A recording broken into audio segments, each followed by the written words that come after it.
Yoi, assalamualaikum warahmatullahi ta'ala wabarakatuh. Iya, selamat sore Bapak Ibu, Sobat ISEF dan juga anak-anak muda. Ini katanya dari kampus UI ya? Yang mana yang UI? Ada, ya IPB, ada juga IPB yang mana? IPB, gila paling banyak ya.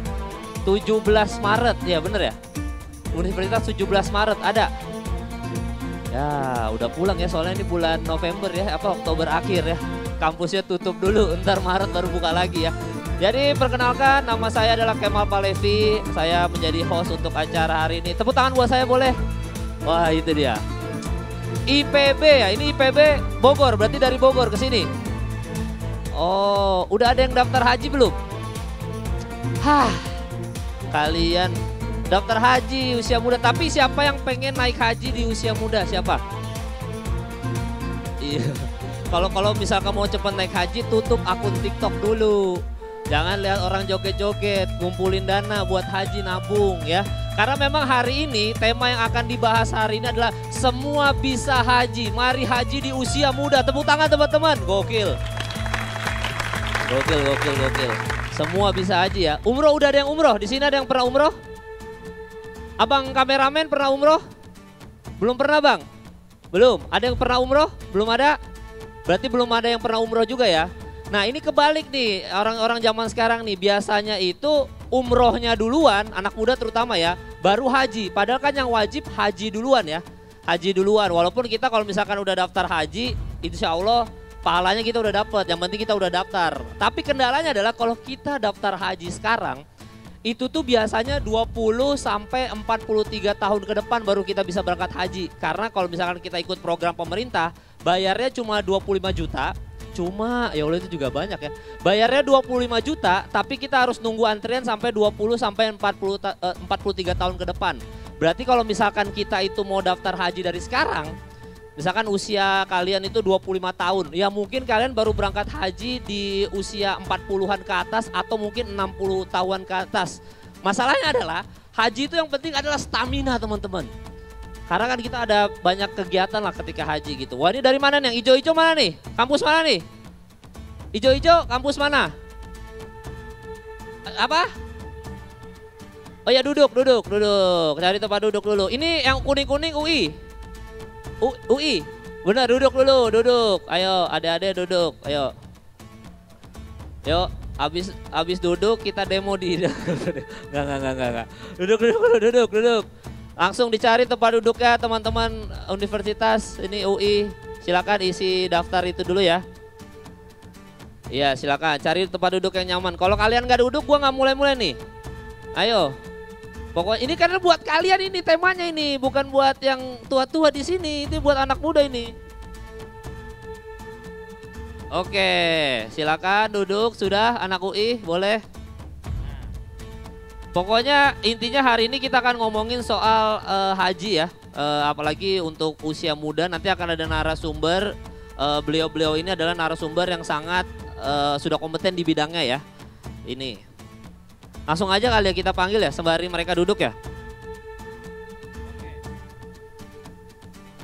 Nah ini dia yang akan ngomongin soal persiapan haji di usia muda selama kurang lebih 2 jam ke depan. Yang pertama langsung saja kita panggil CEO Big Alpha Mas Tirta Prayuda. Silakan naik ke atas panggung. Mas Tirta Prayuda silakan.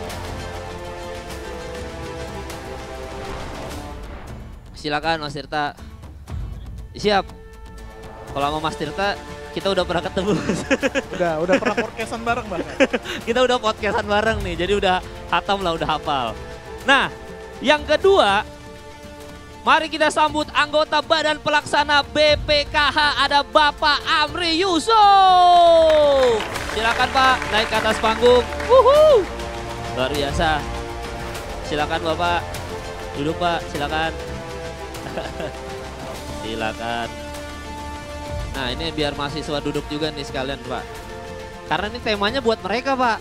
Ya kan ini yang muda-muda ini biar bisa daftar haji nih pada nih. Ya silakan anak-anak UI pada duduk.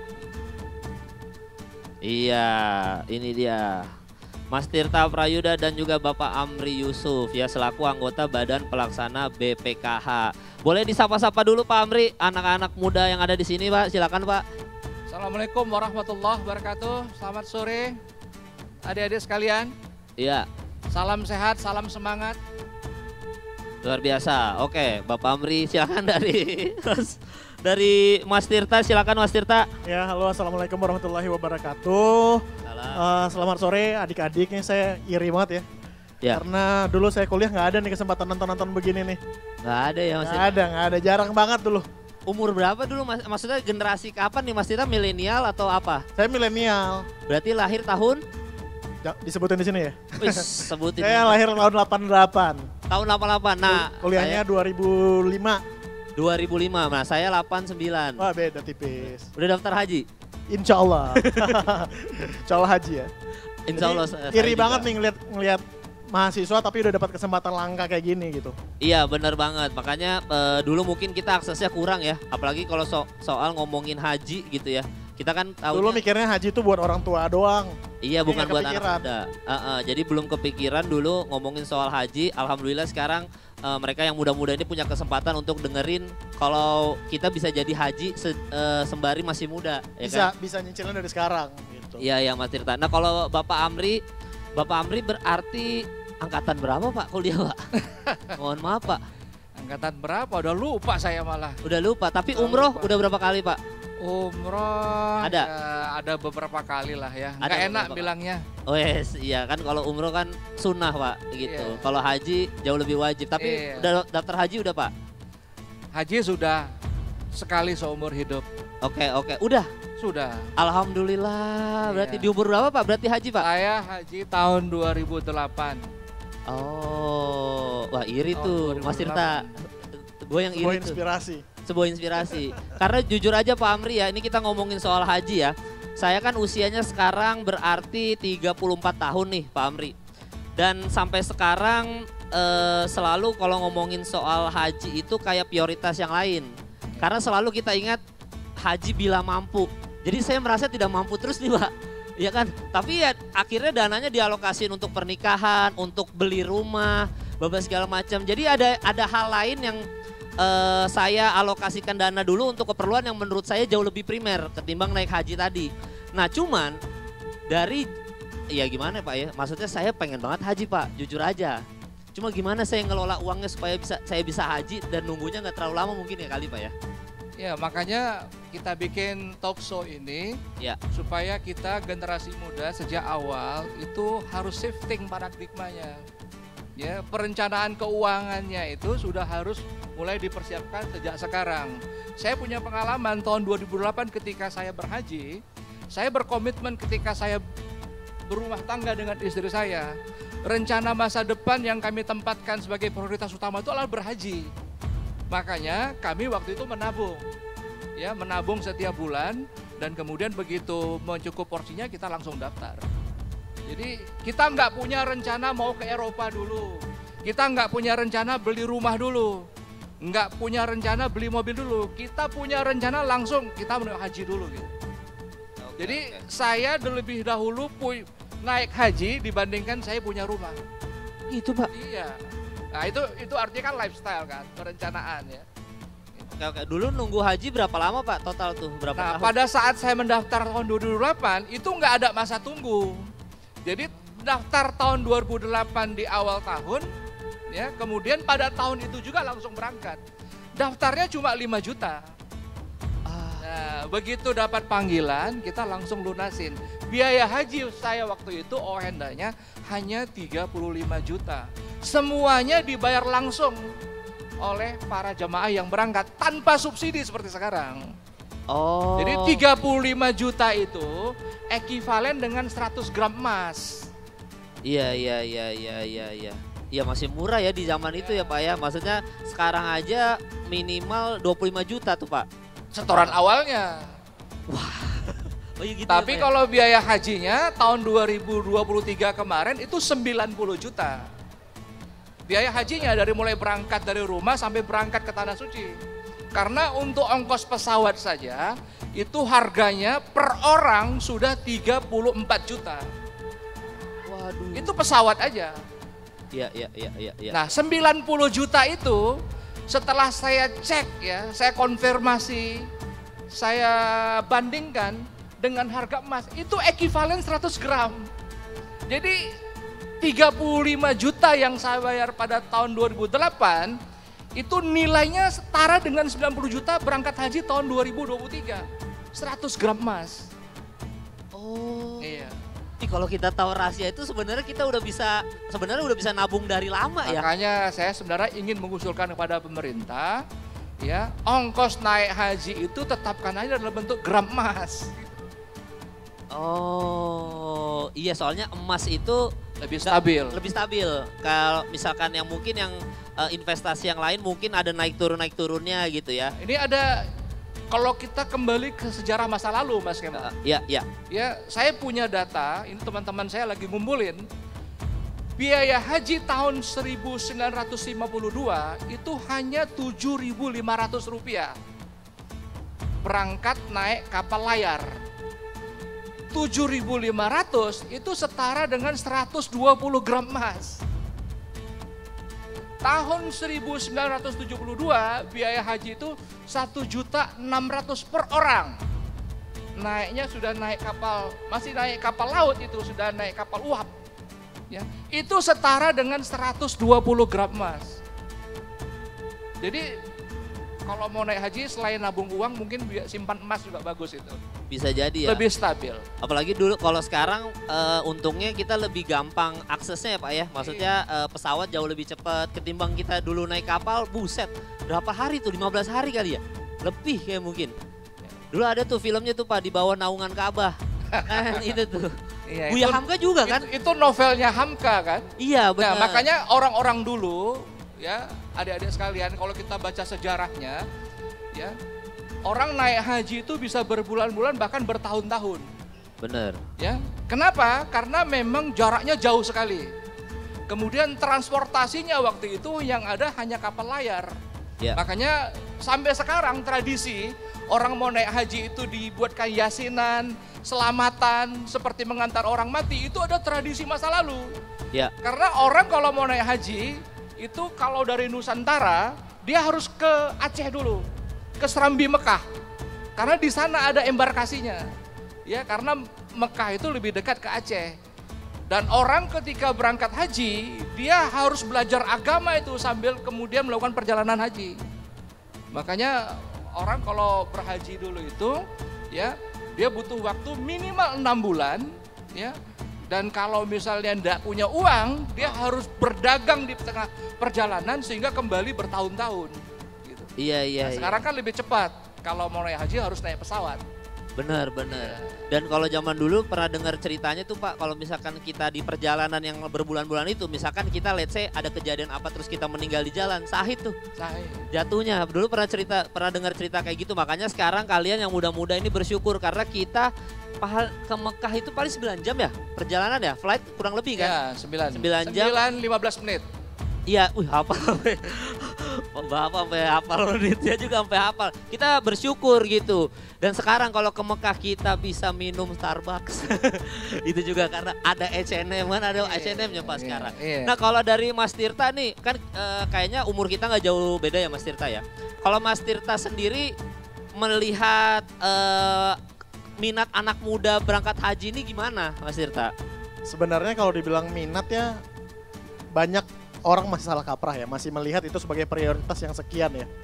Jadi apalagi melihat masa tunggunya yang udah masih puluhan tahun gitu. Jadi pasti anak muda mikirnya udah nanti aja lah, masih banyak hal yang harus dikejar kan. Bisa beli mobil, bisa beli rumah. Padahal sebenarnya kalau memang mau direncanakan itu bisa berjalan paralel sih Mas. Iya. Jadi saya nggak tahu nih, nanti saya kebagian ceritain yang slide saya jam berapa, tapi nanti saya akan kasih sedikit fakta menarik buat teman-teman yang kebetulan jauh lebih muda daripada kita yang di panggung ini. Iya. Dan kenapa waktu adalah teman baik untuk kita semua untuk berinvestasi, termasuk untuk naik haji gitu. Iya. Ya benar. Ada obrolan kita yang menarik tuh Mas Tirta seputaran soal, ini kita agak bukan menyimpang sih, soal KPR deh, kita waktu itu sempat ngomongin kan. Mas Tirta itu di usia muda lebih menyarankan ke anak muda sebenarnya nyewa rumah. Nyewa rumah selama harga properti nggak masuk akal kayak sekarang ya. Jadi mungkin prioritasnya bisa naik haji aja gitu. Karena kalau nyicil dan nyewa masih untungan nyewa ya ngapain beli gitu. Bener, lebih baik nyewa, tapi maksudnya mungkin ya itu dia tadi, kembali lagi soal prioritas utama tadi Bapak sama Mas Tirta ya. Kita tuh selalu anak muda selalu mikir, nanti belum dapat kerja nih, belum dapat gaji, belum dapat kerjaan, kita belum ngomongin soal nikah, apalagi sekarang nikah orang tua kan nggak mau asal di KUA aja kan, semua harus ngundang keluarga besar, segala macam. Oh ininya Big Alpha ya? Sekalian dijelasin aja Mas Tirta, silakan. Oke, coba next ya Mas. Ya, izin Pak, sedikit. Pak. Assalamualaikum warahmatullahi wabarakatuh. Nama saya Tirta dari Big Alpha, sebuah platform edukasi tentang keuangan di Indonesia. Kita ada di media sosial, silakan follow buat teman-teman. Nah, sore hari ini saya pengen cerita sedikit aja tentang dongeng, kalau bisa dibilang dongeng ya, antara nasi dan papan catur. Ada yang udah pernah tahu nggak cerita ini? Angkat tangan kalau yang tahu cerita ini. Nah, satu ya, jangan spoiler ya Mas. Gila, dari segitu banyak satu dong Mas. Iya, ada yang tahu catur itu diciptakan dari negara mana? Ada tahu nggak? Nggak ada ya. Jadi catur itu dari negara India. Zaman dulu kala, ketika catur itu pertama kali diciptakan, semua orang tuh main catur. Termasuk orang di warung kopi, pedagang, rakyat, sampai rajanya. Nah rajanya karena kecanduan main catur, dia manggil si pencipta catur ini, yuk main catur sama saya, kata dia. Kalau Anda menang, Anda minta apa aja boleh, kata dia. Nah, si pencipta catur bilang, oke, yang saya minta hadiah saya kalau menang, kata dia, saya mau sebiji beras di kotak pertama, 2 biji di kotak kedua, 4 biji beras, 4 butir beras di kotak ketiga, 8, 16, 32. Dan berapapun beras yang ada di atas papan catur, itu hadiah saya, kata dia. Oke, rajanya setuju gitu ya. Mereka main, ternyata rajanya kalah. Rajanya kalah, dia nyuruh bendahara kerajaannya untuk hitung berapa catur yang kita utang kepada orang ini biar dibayarin. Seminggu kemudian, nggak selesai-selesai ngitung catur beras ini. Ada yang tahu nggak kira-kira berapa beras yang di kotak ke 64? Kan 64 ya papan catur itu, 8 kali 8. Ada yang tahu nggak? Ayo, wild guess saja, tebak aja. Nggak ada yang tahu ya? Coba next Mas. Oke, next. Nah, itu adalah banyaknya butir beras di kotak di atas papan catur. Jadi termasuk 64 kotak itu. Nah, mungkin nggak kebayang ya, itu sebanyak apa gitu. Coba di next ya Mas. Nah, itu bisa menutupi wilayah India setinggi 1 meter dengan beras. Jadi sebanyak itulah banyak berasnya apa. Nah, kenapa ini saya sering cerita di mana saya diminta bicara? Karena ini pengen menunjukkan kepada teman-teman the power of compounding. Jadi ketika investasi kita berkembang, hasilnya bisa gila banget gitu. Jadi ketika kita berinvestasi satu mungkin di kotak pertama gitu, kita bisa double berapa kali? Dari 1 juta ke 2 juta, ke 4 juta, ke 8 juta gitu ya, ke 16, 32 gitu. Berapa double yang kita bisa dapat? Nah, mungkin teman-teman pernah dengar Warren Buffett ya, investor saham paling terkenal di dunia. Ada yang nebak nggak dia di kotak keberapa sekarang? Dia itu dia salah satu orang terkaya di dunia. Mungkin sekarang posisi 10 besar lah, 5 besar gitu, di bawah Elon Musk segala macam. Dan dia hanya investasi, dia itu baru di kotak ke-16. Jadi orang sekarang Warren Buffett aja itu masih ada berapa puluh kotak lagi tuh. Nah, jadi pertanyaan saya kepada saya sering sharing gini, ketika kita berinvestasi, Anda semua ini udah di kotak keberapa? Tanya aja ke diri sendiri. Apakah masih di kotak pertama nggak nambah-nambah duitnya? Atau udah di kotak kedua, dari 1 juta jadi 2 juta, kotak ketiga jadi 4 juta, jadi 8 juta gitu ya. Nah, itu investasi. Nah, kenapa saya pengen cerita ini? Karena orang tuh sering dapat instrumen investasi, oh saya kalau beli ini dapat 5%, saya dapat 6%. Logikanya gimana sih gitu ya? Nah, next coba Mas. Coba nggak apa-apa, next lagi. Nah, saya pengen kasih tahu yang kedua adalah Rule of 72. Rule of 72 ini adalah mengetahui berapa lama uang kita untuk bisa double dengan rate yang kita punya. Contoh, terdengar rumit ya, tapi ini simple banget. Misalnya kita investasi beli deposito misalnya, depositonya ngasih 7%. Berarti kalau itu terus dibiarkan, uang kita akan double 72/7 dalam 10 tahun. Ya, jadi ketika 72 bagi 7 sekitar 10 tahun kurang lebih lah ya. Jadi uang kita kalau kita beli deposito 10 juta akan jadi 20 juta, itu di tahun ke-10 gitu. Nah, angka paling saya pribadi suka adalah berikutnya, di slide berikutnya. The magic of 26% kalau saya bilangnya. Ini kalau kita bisa investasi dalam 1 tahun berkembang 26%, itu uang kita akan double dalam 3 tahun. Ya, dalam 3 tahun. Nah ini buat yang mahasiswa ingat nih, ini penting banget, jauh lebih penting untuk mahasiswa. Jadi uang kita akan double di tahun ketiga. Nah, kan double 2 itu. Kalau 30 tahun jadi berapa? Kebayang nggak? Ayo yang mahasiswa otaknya harusnya lebih cepat dong. Jadi kalau double untuk 30 tahun berarti kan 2 pangkat 10. Ayo 2 pangkat 10 berapa? 2 pangkat 10 ayo. Nggak ada yang tahu. 2 pangkat 10 itu 1024. Ya. Jadi kita buang aja 24-nya biar kita kali-kalinya gampang. Berarti kalau dalam 30 tahun, kan 3 kali dapat 2. 30 kali pangkat 10 kan. Dalam 30 tahun, uang kita itu dikali 1000. Jadi buat teman-teman yang sekarang, let's say mahasiswa, orang sering bilang ke saya, Mas Tirta saya masih mahasiswa nggak bisa nabung banyak. Tapi ingat aja, kalau saya bisa nabung 10 juta, 30 tahun lagi, kali 1000, itu jadi 10 miliar. Jangankan dana haji, beli rumah kayaknya bisa. Nah, the beauty of this mathematics adalah, kalau kita nggak bisa meleset jauh aja, 90%. Tadi dari 10 juta jadi 10 miliar, kita meleset 90% aja, itu udah 1 miliar. Gitu nah. Nah, 3 angka itu, kalau kita investasikan ada 3 faktor berarti kan, dari semua cerita tadi. Yang pertama adalah initial capital, berapa kita modalnya. Yang kedua adalah interest rate-nya, berapa kita berkembangnya. Yang paling ketiga adalah berapa lama kan, jangka waktu yang kita punya. Kita semua ini yang di atas panggung ini punya disadvantage dibandingkan teman-teman kita yang adik-adik mahasiswa itu. Karena adik-adik mahasiswa ini jangka waktunya jauh lebih panjang. Jadi dia bisa double berjauh berkali-kali lipat dari kita gitu. Jadi jika ada yang pengen diambil dari sesi ini dari saya, ingat aja rule of 70 itu tadi. Jadi buat teman-teman yang pengen beli rumah, nabung haji, pengen mulai dari sekarang. Oh naik haji mahal Mas Tirta, mungkin sekarang berapa bayarnya? 50 juta kali ya Pak ya? Iya. 50 juta. Saya sekarang nggak punya duit. Ingat aja, ya nabung aja dari sekarang. Karena yang teman-teman punya dari sekarang itu adalah runway. Bisa double berapa kali. Gitu sih. Jadi ingat aja buat teman-teman yang, oh saya nggak punya 1 miliar pertama saya, bisa ke sana gitu. Termasuk dari initial capitalnya, berapa lama dan berapa cepat berkembangnya gitu ya. Sekarang kan instrumen ada banyak. Ada tabungan syariah, reksadana syariah, ada sukuk retail, ada SBN retail dari pemerintah. Berapa mereka ngasih imbal hasilnya? Dikalikan aja untuk bisa double.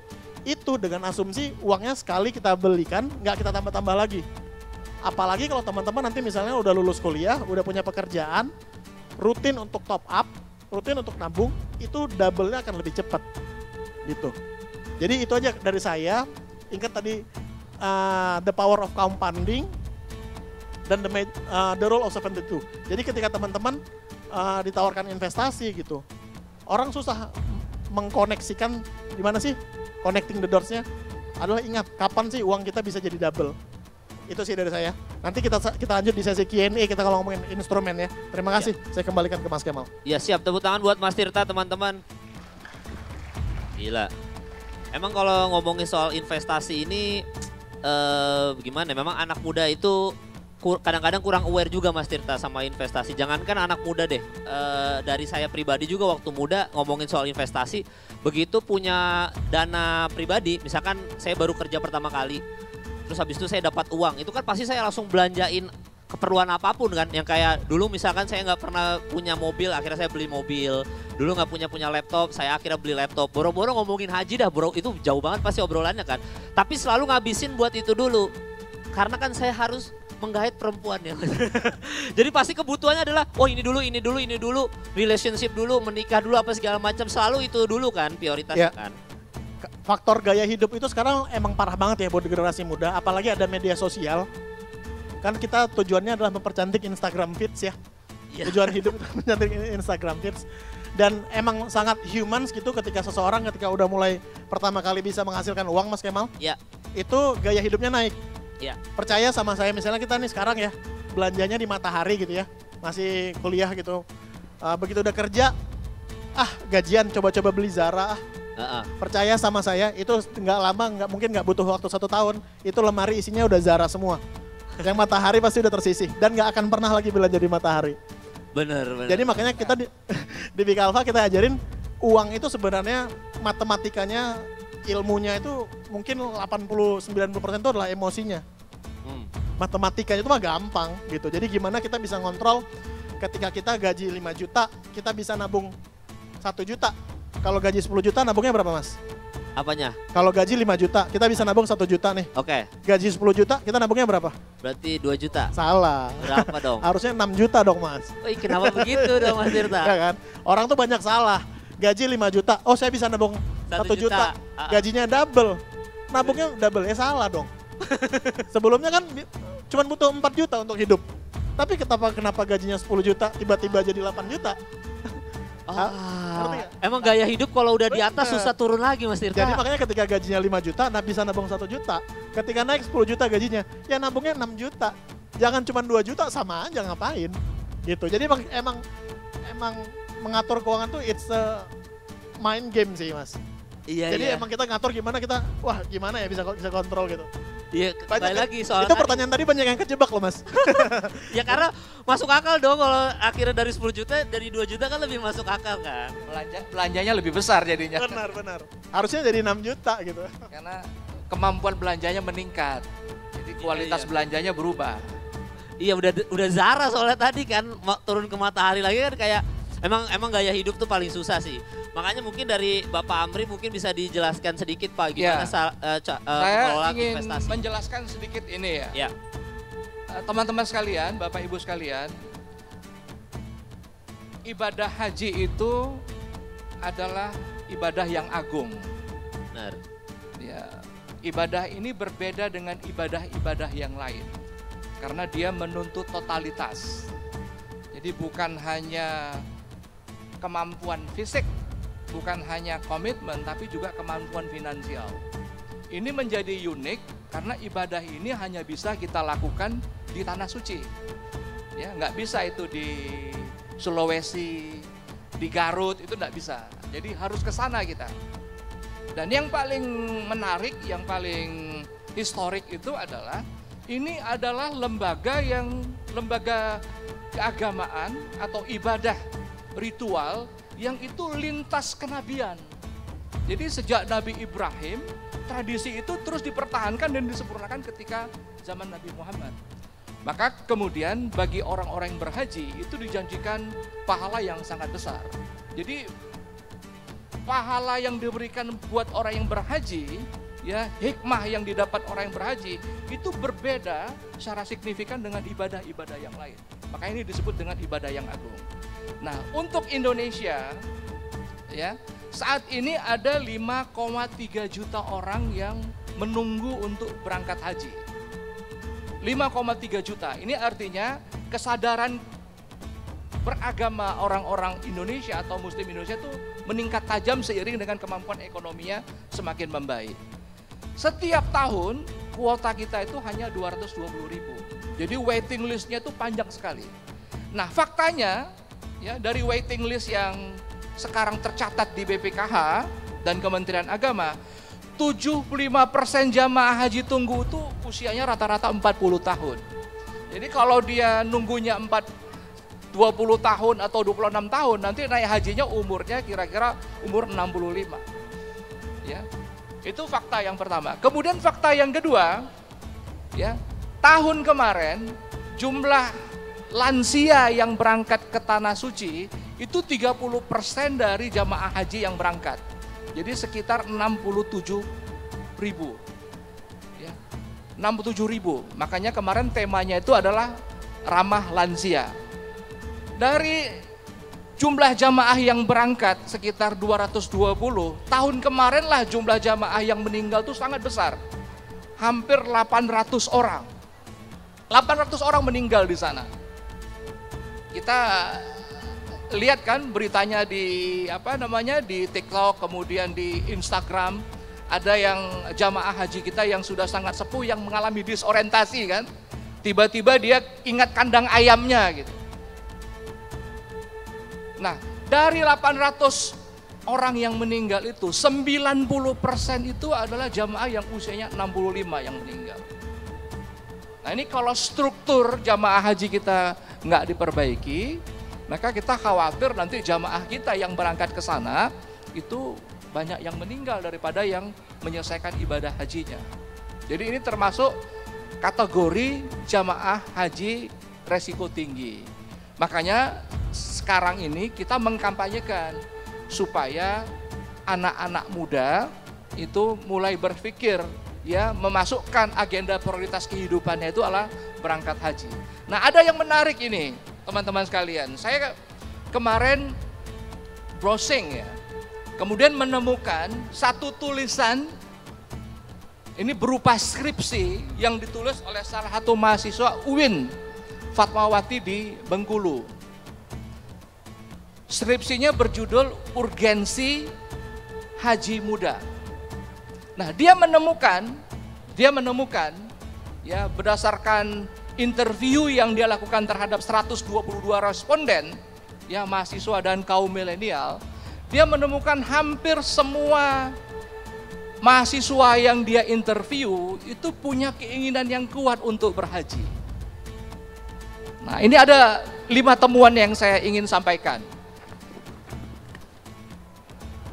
Temuan yang pertama, anak muda yang berangkat haji dari 122 yang dia interview itu jumlahnya hanya 0,8%, jadi kecil sekali.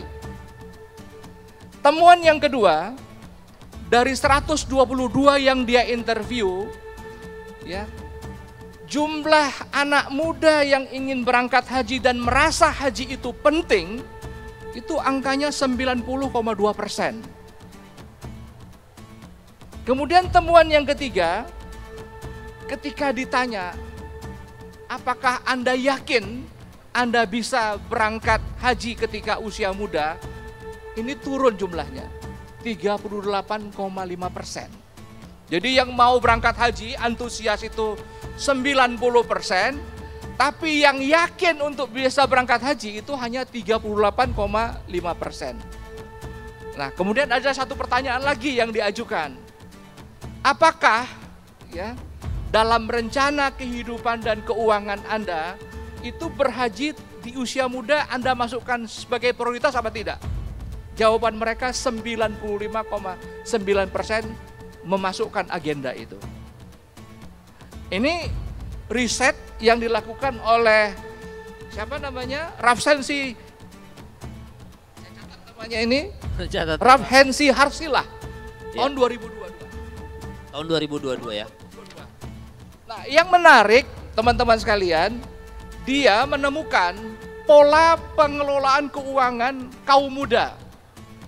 Dia membedakan dua kategori atau 2 segmen. Segmen yang pertama itu adalah pola keuangan sebelum menikah. Dia menemukan 2 problem. Buat mahasiswa, buat anak muda, mengelola keuangannya sebelum menikah. Problem yang pertama itu adalah kurang paham tentang perencanaan keuangan. Nah, tadi yang disampaikan oleh Mas Tirta. Jadi mayoritas mahasiswa itu ya tidak punya awareness, tidak punya pemahaman tentang perencanaan keuangan karena mungkin mereka selama ini mendapatkan uangnya dari orang tua. Jadi kalau dapat bulanan kiriman pokoknya dihabisin bulanan itu juga, ya. Kalau dapat uang kiriman, peningkatan gizi, ya kan? Nah, nanti kalau udah mepet-mepet, nanti hutang sama ibu warung. Itu pola perencanaan keuangannya jelek katanya. Kemudian yang kedua, ini perilaku ya, menurut mereka sebelum menikah. kebiasaan penggunaan keuangan yang kurang tepat. Jadi misalnya kalau lagi megang uang banyak, kalau seandainya HP-nya nggak bagus, dia bilang itu diganti HP-nya. Ya, kalau HP-nya aksesorisnya kurang trendy, maka kemudian aksesorisnya dibeli. Jadi uang bagi anak muda yang belum menikah itu juga pengelolaannya buruk menurutnya. Itu untuk yang belum menikah. Kemudian dia punya temuan 3 untuk anak muda yang masuk usia sudah menikah. Nah, mereka ini juga menurut temuan dia berdasarkan interview yang dia lakukan, itu dia menemukan 3 hal. Ketika mereka sudah menikah, kemudian punya pendapatan, mereka nggak bisa menentukan prioritas. Mana yang kebutuhan, mana yang keinginan. Jadi nggak bisa menentukan itu. Kenapa? Karena memang backgroundnya mereka nggak punya kecerdasan finansial. Ya, mereka tidak punya pengalaman tentang financial planning. Jadi begitu dapat pendapatan, mereka nggak bisa menentukan prioritas. Mana yang betul-betul menjadi kebutuhan, mana yang sebenarnya ini kategorinya keinginan gitu. Itu yang pertama, ya, kegagalan mereka yang baru menikah terkait dengan aspek keuangan. Kemudian yang kedua, karena sudah menikah, punya pasangan hidup, punya pendapatan, kemudian lifestyle-nya berubah. Nah, ini yang tadi kata Mas Tirta kan, waktu sebelum menikah gajinya 5 juta. Begitu nikah dapat tunjangan keluarga sama tunjangan anak naik menjadi 10 juta. Seharusnya kalau dia kemarin bisa nabung 1 juta, ketika pendapatannya bertambah, tabungan yang bertambah bukan belanjanya. Nah, ini artinya lifestyle itu ya, itu berpengaruh terhadap pengelolaan keuangan. Nah, yang ketiga temuannya itu adalah orang-orang muda yang baru menikah itu sering sekali terjebak dengan hutang katanya. Kenapa? Karena ingin beli motor baru, ingin punya mobil, ya kan? Kemudian punya keinginan-keinginan lain yang sebenarnya nggak masuk kategori prioritas. Apalagi sekarang banyak tawaran pinjol kan? Nah, ini juga yang menyebabkan kenapa anak-anak muda yang gagal sebelum menikah terkait dengan pengelolaan keuangan, begitu menikah mereka gagal juga. Ya, teman-teman Bapak ini banyak juga ini yang artis seperti itu kan? Banyak pendapatan, kaya baru-baru raya, ini bedu. Begitu selesai, wassalam kan? Karena perencanaan keuangannya nggak bagus. Nah, oleh sebab itu, dia menyarankan ini, kalau kita memasukkan rencana ya berhaji itu sebagai rencana kehidupan kita, dia mengusulkan sudah saatnya ya budaya menabung yang diajarkan oleh nenek moyang kita dulu dalam bentuk kencelengan, ya sehari 1.000, sehari 500, ya itu harus dihidupkan kembali. Saya punya pengalaman Pak, waktu saya masih jadi karyawan, ya karyawan di level bawah. Saya punya rencana dengan istri saya kalau bisa dalam 2 tahun tuh pulang kampung lihat orang tua. Kalau hanya mengandalkan dari gaji, ya kemudian kalau dapat bonus, it's okay lah. Kalau nggak dapat bonus susah.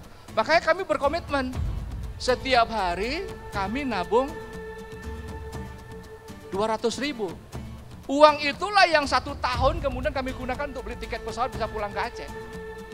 Jadi budaya menabung yang diajarkan oleh orang tua kita sedikit lama-lama jadi bukit, itu kelihatannya dia sarankan itu buat anak muda, terutama mereka-mereka yang dapat kiriman dari orang tua atau punya pendapatan bulanan yang kelihatannya harus di-manage, diatur, sebagian tuh harus digunakan untuk kepentingan masa depan. Kemudian yang kedua, ya kalau Anda punya keinginan untuk berhaji, kalau menabung kelihatannya terlalu lama, agak susah, ya. Kalau kebetulan punya keluarga yang punya kemampuan keuangan bagus, manfaatkan aja kemampuan keuangan keluarga itu. Bilang sama ayah dan ibunya, Pak, kita nggak usah ke Eropa, kita nggak usah ke Jepang, kita nggak usah ke Malaysia liburannya, kita umroh aja, wisatanya ke Arab Saudi aja gitu. Apalagi sekarang, ya Arab Saudi memberikan visa gratis kan, buat orang yang pergi ke Turki kemudian transit di Arab Saudi 4 hari bisa umroh. Ya, kalau mau berhaji begitu juga. Jadi kalau bapak kita atau orang tua kita punya kemampuan atau dia punya tabungan banyak di bank, minta aja, Pak, mintalah 25 juta buat saya, bayarkan saya supaya saya bisa daftar haji di usia muda. Ya, itu orang tua akan dapat berkah itu. Ya. Kemudian yang ketiga, nah ini yang tadi disarankan oleh Mas Tirta, kalau Anda bankable, kalau Anda punya kemampuan ya nabung aja di bank. Ini kan banyak fasilitasnya kan. Ya bisa bisa nabung setiap hari berapa dari pendapatan yang Anda terima. Kemudian yang terakhir yang tadi disampaikan oleh Mas Tirta, ya mulai sekarang berpikir tentang pentingnya investasi di masa depan. Nah, ini adalah strategi alokasi dana, ya, uang kiriman dapat 3 juta, bagaimana mengatur pendapatan itu. Ya, kemampuan finansial seperti ini, ya ini tidak banyak dimiliki oleh anak-anak muda sekarang. Jadi kalau bisa dapat uang bulan ini, habisnya bulan ini juga. Nah, ini budaya ini kelihatannya harus kita perbaiki. Gitu, Mas. Ya. Ya, Mas. Siap, tepuk tangan buat Bapak Amri, Yusuf, teman-teman. Gila. Kalau dengar penjelasan Mas Tirta dan Bapak Amri di usia saya sekarang itu masuk banget tuh. Langsung masuk tuh, langsung, oh iya juga ya, kenapa nggak investasi di usia muda. Ya boro-boro mau investasi di usia muda, Pak, bikin video TikTok yang bagus aja harus iPhone. Makanya pasti kan anak muda, iPhone dulu dah, iPhone, pasti gitu kan ujung-ujungnya. Tapi memang menarik juga sih, Pak, soalnya kalau ngomongin soal kita itu mau memprioritaskan haji ya, kembali lagi tadi kita ngomongin ini agak-agak gimana, soalnya ngomongin pahala ini kan nggak kelihatan bentuknya gitu ya. Tapi dulu pernah dengar cerita dari teman, ada beberapa orang yang katanya kalau misalkan kita sudah menabung untuk haji, misalkan kita meninggalkan lifestyle tadi lah Mas Tirta, Bapak Amri, kita meninggalkan lifestyle, ya udah saya punya uang, saya dedikasikan untuk nabung haji. Itu entah kenapa gaya hidupnya bukan gaya hidup ya. Kayak ada kejadian, tiba-tiba ada rezeki aja, ada yang gaib-gaib gitu loh Pak, kayak sedekah aja. Kan ilmu sedekah kan kita sedekah 1.000 dibalikin Allah 10 juta. Cuma kan di anak muda kan nggak rasional gitu, maksudnya kok bisa begitu. Cuma ternyata ada beberapa story ke belakang yang kalau udah niat nabung untuk haji malah justru hidupnya kebalikan, yang tadi dipikir wah kita sama istri bakal lebih susah, enggak, ternyata dipermudah Pak sama Allah gitu. Rezekinya lancar dan Lancar. saya alami itu. Oh gitu Pak. Saya alami itu. Ya. Dan sejauh ini berarti untuk anak muda membolakan pola pikir mereka bahwa coba investasi dulu untuk haji, nggak ada salahnya juga Pak, justru rezeki makin terbuka ya kadang-kadang ya. Itu ada penelitiannya Mas. Oh ada penelitiannya Mas. Jadi mungkin kita pernah bahas di podcast nih, buat Ya. yang belum tahu juga, Ya. Indonesia itu adalah 3 besar negara dengan invisible spending terbesar di dunia. Tahu invisible spending nggak? Jadi kita spending tapi nggak kelihatan kita buat apa ya duitnya gitu ya. Pernah nggak waktu sebulan misalnya kita dapat gaji atau dapat uang bulanan gitu ya, ini duit kok udah habis, barangnya nggak ada gitu. Pernah mikir? Nah itu invisible spending, nggak tahu duitnya kemana. Itu terjadi di semua orang di Indonesia. Kita tuh salah satu yang tertinggi di dunia. Oke. Nah tipsnya dari saya adalah untuk itu, bikin bahwa setiap uang itu ada tujuannya, bapak-bapak, ibu-ibu. Jadi jangan mikir misalnya dapat uang di gajinya misalnya 10 juta gitu, dipakai terus sisanya ditabung. Jangan kayak gitu. Karena uang kalau nggak ada tujuannya, misalnya di rekening didiamin gitu ya, itu akan menjadi uang belanja yang akan segera habis. Jadi dari awal setiap uang itu ada tujuannya. Let's say misalnya gajiannya tanggal 1 misalnya 10 juta, 5 juta buat konsumsi, 2 juta buat tabungan haji misalnya, 1 juta kirim ke orang tua. Jadi semua itu dibagi sampai 10 juta tersisa gitu. Udah gak ada sisanya lagi. Jadi dari 10 juta itu, semua itu ada purpose-nya, ada tujuannya. Termasuk untuk yang dihabiskan. Jadi ketika uangnya emang tujuannya untuk dihabiskan, ya habiskan seperti layaknya kita berhak menghabiskannya. Makanya orang sering banyak nanya ke saya, ke Mas Tirta, kalau saving terus, kita capek-capek kerja nggak bisa spending buat apa gitu katanya. Yeah. Makanya saya bilang, ada porsi uang yang emang harus tujuannya untuk dihabiskan gitu. Jadi dari awal di set, ini uang nih buat dihabisin nih, buat dijajanin. Ya jajanin aja gitu. Tapi jangan lupa bahwa dialokasikan. Jadi semua, kalau saya pribadi, semua uang di rekening saya itu ada tujuannya Mas. Jadi ini tujuannya buat ini tujuannya. Karena kalau uang nggak ada tujuannya, pasti akan habis. Nggak tahu kemana. Iya, gitu. iya. Dan itu termasuk uang cicilan sewa apa itu ya? Termasuk dana darurat, misalnya emergency fund buat jaga-jaga. Karena kayak kemarin banyak orang kan, wah saya nggak punya dana darurat tapi nonton konser Coldplay gitu. Iya Mas Tirta, kan Coldplay itu darurat katanya. Kapan lagi Coldplay datang ke Indonesia? Ini Coldplay darurat Mas katanya. Bisa jadi FYP TikTok lagi. Jadi makanya tujuan dari saya adalah kalau punya uang, pastikan setiap rupiah di dalam rekening itu ada tujuannya. Baik bayar utang, dana darurat, investasi, tabungan haji, beli rumah, apapun, nyicil utang termasuk gitu. Gitu sih Mas. Iya. Dan memang di era zaman sekarang Mas Tirta, Bapak Amri, ini tadi kembali soal teman saya banyak yang ngutang.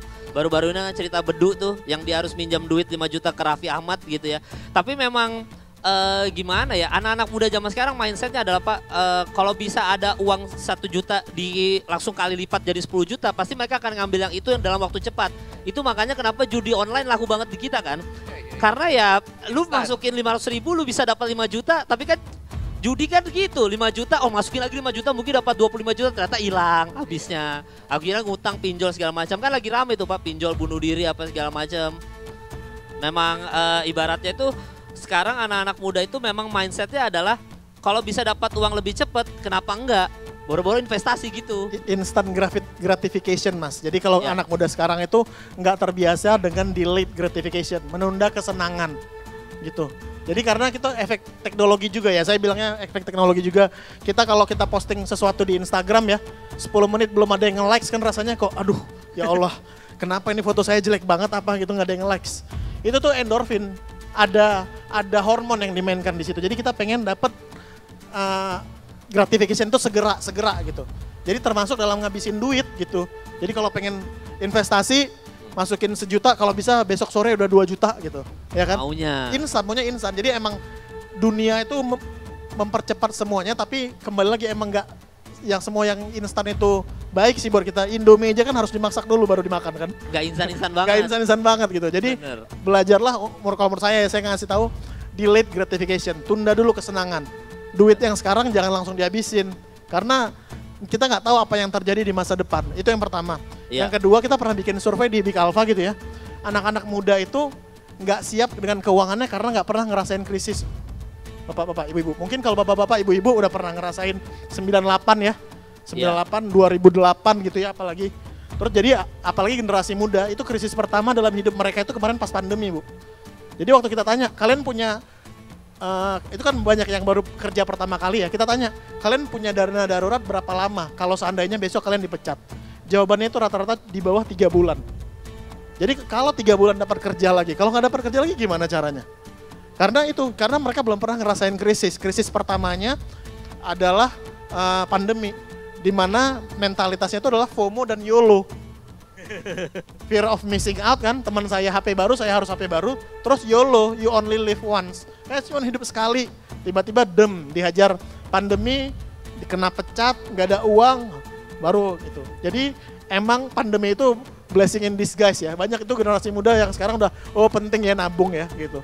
Ya gitu sih. Tapi Mas Tirta kalau ngomongin soal YOLO ya, anak muda zaman sekarang itu pasti ngomongnya, duit bisa dicari, momen enggak. Makanya nonton Coldplay dulu dah. Kapan lagi Coldplay ke Indonesia ya kan? Pasti gitu kan ngomongnya. Nah itu juga sulit tuh ngadepin yang kayak gitu. Ngadepin orang-orang yang, udahlah duit bisa dicari, momen enggak. Tapi begitu kena pandemi, wah gila. Kalau sekali-sekali masih bisa lah. Tapi kalau setiap ada momen begitu terus, ya kapan punya tabungan? Iya, makanya duitnya ada tujuannya Mas. Jadi misalnya ada tujuannya buat belanja, tujuannya duitnya buat nonton Blackpink misalnya kan. Iya. Nah, jadi emang tujuannya udah buat dihabiskan aja gitu. Ya dialokasikan aja ya. Makanya kalau kembali lagi soal investasi nabung haji, kebetulan di BPKH juga bisa nabung ya Pak, pelan dikit-dikit bisa nabung ya itu Pak ya. Di situ ya pelan-pelan dikit. Boleh saya nabung di situ juga Pak? Kira-kira. Kalau mau menabung, aturannya itu di perbankan. Oke. Jadi begini, saya ingin jelaskan sedikit tentang BPKH ya. Iya. Kalau BPKH itu dia lembaga yang memang ditunjuk oleh undang-undang untuk mengelola dana titipan jamaah haji. Jadi dana yang kita kelola itu adalah dana milik haji yang eligible untuk berangkat. Dia sudah masuk waiting list. Jadi sudah melengkapi setoran awalnya 25 juta. Itu yang kita investasi, yang kita kembangkan. Nah, sementara ada juga masyarakat kita yang nabung haji. yang jumlahnya belum mencapai 25 juta. Ada yang 500.000, ada yang 100.000 sampai dengan angkanya di bawah 25 juta. Itu adanya di perbankan syariah. Jadi perbankan syariah lah yang memberikan fasilitas ya buat masyarakat yang punya perencanaan keuangan untuk naik haji, nabungnya di sana. Gitu. Nah, berbeda dengan Malaysia. Kalau di Malaysia itu namanya lembaga tabung haji. Dia itu sudah bisa mendaftar haji sejak bayi, sejak lahir. Kalau di kita itu, ya orang yang bisa mendaftar haji itu usianya minimal 12 tahun. Jadi kalau 12 tahun, ya, dia baru bisa mendaftar haji. Berangkatnya nanti umur 18 tahun. Kalau di Malaysia dia daftarnya sejak bayi, nanti berangkatnya usianya ketika 17 tahun. Jadi orang tua bisa mendaftarkan anaknya, Pak? Mendaftarkan anaknya. Oh. Nah, kalau di Malaysia ya itu yang menerima setoran tabungan haji itu langsung lembaga tabung hajinya. Jadi dia juga menjalankan fungsi perbankan. Ya. Kalau BPKH nggak menjalankan fungsi perbankan. Jadi itu diberikan kewenangannya, otoritasnya, fungsinya kepada perbankan. Nah, kalau dia sudah mencapai angka tertentu 25 juta, dia sudah eligible untuk melakukan setoran awal, maka kemudian itu masuk dananya ke kita, mulai kita investasikan. Nah, gitu. Oh, jadi kita ngumpulin dulu uangnya, baru nanti kita ke BPKH setelah baru. Nanti begitu tabungannya mencapai 25 juta, otomatis dana itu kita tarik. Ya. Ya, dikelola oleh BPKH. Belum angka 25 juta itu masih stay dikelola oleh perbankan. Oke. Nah, itu dianggap dikategorikan sebagai tabung haji. Tabungan haji. Ya. Berarti gitu. Nah, kalau BPIH sendiri sama BPIH itu apa, Pak? Nah, kalau BPIH Ya. itu adalah biaya penyelenggaraan ibadah haji. Itu biaya yang diperlukan, yang komponen biayanya itu mencakup 14 elemen. Dari mulai biaya visa, biaya penerbangan, akomodasi, transportasi, konsumsi, biaya operasional di Tanah Suci, itu ada 14 komponen. Itu yang namanya biaya perjalanan ibadah haji. Dulu kita menyebutnya ongkos naik haji, ONH. ONH. Nah, dalam undang-undang yang baru, ya, itu diperkenalkan lagi terminologi baru. Selain BPIH ada namanya BPIH.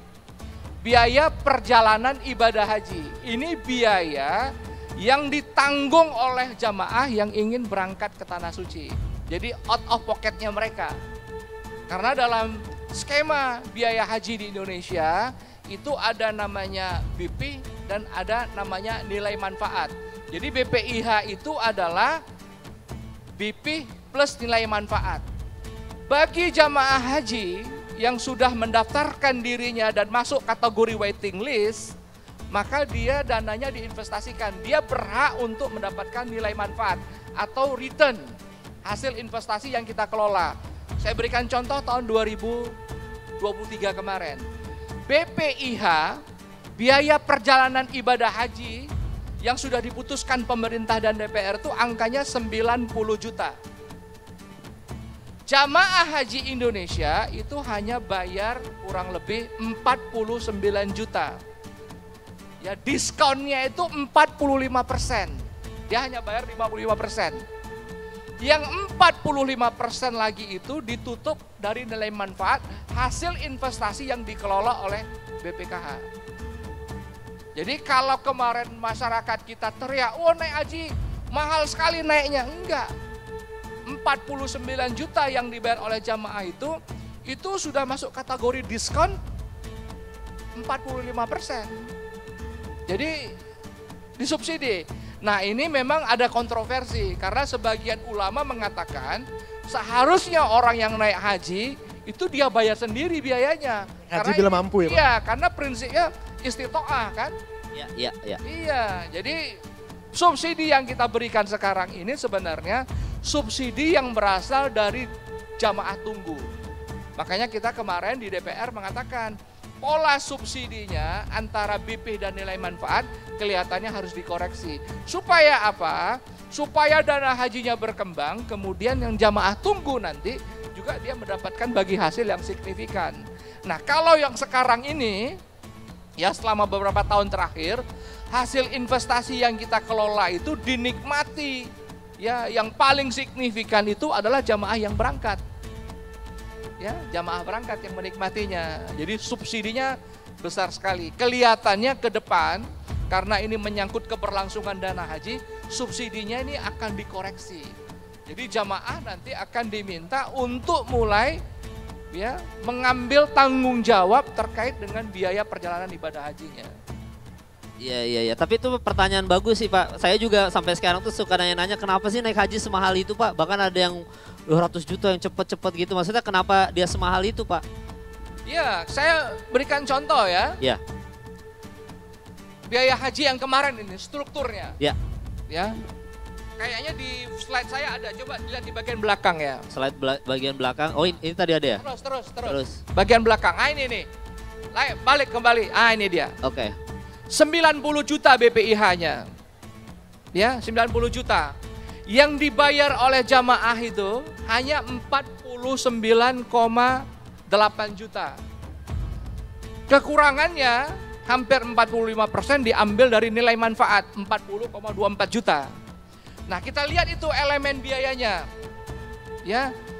Biaya penerbangan itu 36% dari 90 juta per orang.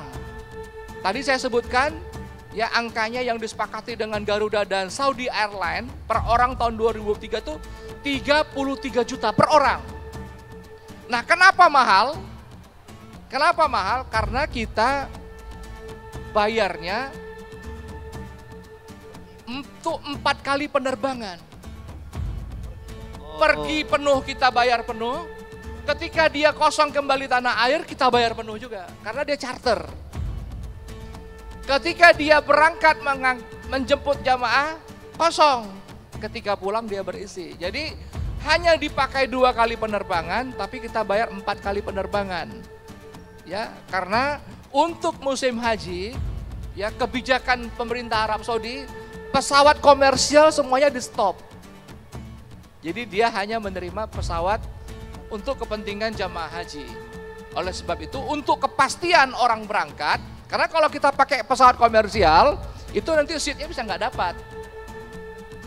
Jadi makanya pesawat yang memberangkatkan jamaah haji itu dedicated dia, ya kontraktual. Dan menjadi mahal karena memang itu peak season. Nah, Garuda sendiri, Saudi sendiri dia nggak punya stok pesawat. Jadi begitu musim haji mereka harus sewa pesawat sama airline yang lain gitu. Dan biaya sewa pesawatnya tinggi. Jadi itu yang paling tinggi, biaya penerbangan. Kemudian yang kedua itu akomodasi. Di Mekah dan Madinah 26% dari 90 juta per orang. Coba kita hitung aja tuh, 26% dari 90 juta. Itu angkanya mendekati berapa? 18 atau 20 juta. Mekah Madinah lagi per orang. Hotelnya ya. Ya, konsumsinya 5%, transportasi, kemudian paket masair itu. Jadi biaya yang dibayar oleh jamaah 49 juta itu sesungguhnya itu tidak cukup untuk membiayai kebutuhan mereka selama di tanah haram. Iya, karena tempat yang kita gunakan buat mereka untuk menginap dan istirahat itu hotelnya setara bintang 3. Alokasinya juga tidak boleh jauh-jauh dari Masjidil Haram dan Masjid Nabawi. Jadi harganya mahal. Dan kenapa itu mahal? Karena memang pada saat musim haji itu harga-harga naik. Jadi kenaikan itu ya, kenaikan biaya haji yang signifikan itu banyak variabelnya. Variabel yang pertama itu selisih kurs. Ini juga mismatch buat orang yang belajar ekonomi. Kita menerima uangnya rupiah, tapi belanjanya itu mata uang asing. Ya, bayar pesawat pakai dolar. Ya, bayar akomodasi konsumsi pakai real. Nah, itu mismatch dia. Nerimanya rupiah, keluarnya pakai mata uang asing. Kemudian yang kedua ada inflasi. Inflasi itu kan nggak bisa kita cegah. Ya, seperti saya contohkan tadi, tahun 2008 saya naik haji, itu biaya cuma 35 juta. Tahun 52 orang naik haji cuma 7.500. Sekarang 90 juta karena inflasi kan. Nah, itu yang kedua. Kemudian yang ketiga, faktor penyebabnya itu karena memang kalau kita masuk ya menyewa akomodasi, transportasi, kemudian konsumsi, karena itu peak season, harga-harga naik luar biasa. Karena semua negara butuh. Jadi supply-nya terbatas, demand-nya meningkat. Nah, hukum supply and demand berlaku kan. Jadi begitu permintaannya meningkat, ya harganya naik. Ya, karena supply terbatas. Gitu. Nah, oleh sebab itu maka kemudian BPKH ya sejak tahun 2023 ini sudah memulai untuk masuk investasi dalam ekosistem haji. Jadi kita mau nanti kontrak jangka panjang sewa hotel bisa lebih murah. Jadi kita tidak dimaini oleh para mafia atau agen-agen properti yang ada di sana. Ya, kita kontrak jangka panjang untuk konsumsi. Jadi upaya kita itu adalah untuk nurunin cost. Itu yang sedang kita lakukan. Jadi kalau ditanya kenapa biaya haji meningkat, itu faktor penyebabnya Bapak Ibu sekalian. Gila, ada mafia hotel di sana. Oh iya, jadi pengalaman kami ya. Ya ketika kita mau kontrak sewa hotel di sana, itu kita begitu musim haji, ketika bulan Rajab misalnya, atau Sa'ban, itu hotel-hotel itu sudah dikuasai oleh pengusaha-pengusaha dari Qatar, dari Mesir, dari Dubai. Jadi ketika kita datang ke sana, kita nggak bisa lagi ketemu dengan ownersnya. Kita sudah ketemu dengan agen yang levelnya di level tangan ketiga, tangan kedua. Iya. Jadi harganya sudah mengalami eskalasi.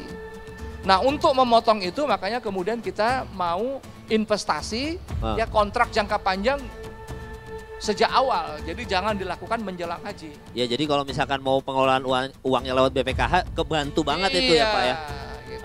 Nah, umroh kenapa murah Pak? Kenapa haji mahal, umroh maksudnya kan sama kan sebenarnya? Sebenarnya umroh sama haji itu sama, Mas Kemal. Iya. Saya berikan contoh begini, 90 juta ya itu untuk haji selama 40 hari. Sebulan. Sebulan Lebih ya. Coba kita bagi 90 bagi 40 hari. Itu rata-rata per hari berapa? 2,5 juta kan? Ya. 2,5 juta biayanya. Umroh 10 hari itu biaya 35 juta. Satu hari berapa? 3,5 juta. Jadi umroh itu bisa murah karena harinya cuma 10 hari, 8 hari, 5 hari. Iya, dan dia kalau naik pesawat kan cuma pakai 2 kali ya bayarnya 2 kali kan. Benar. Iya. Beda sama haji. Jadi makanya saya pernah sampaikan kepada jamaah yang protes, ini kenapa biaya hajinya tinggi? Saya bilang nggak tinggi. 49 juta ini, dulu 35 juta. Itu lebih rendah daripada biaya umroh. Ya. Cuma bayar 49 juta menikmati kegiatan keagamaan berhaji selama 40 hari.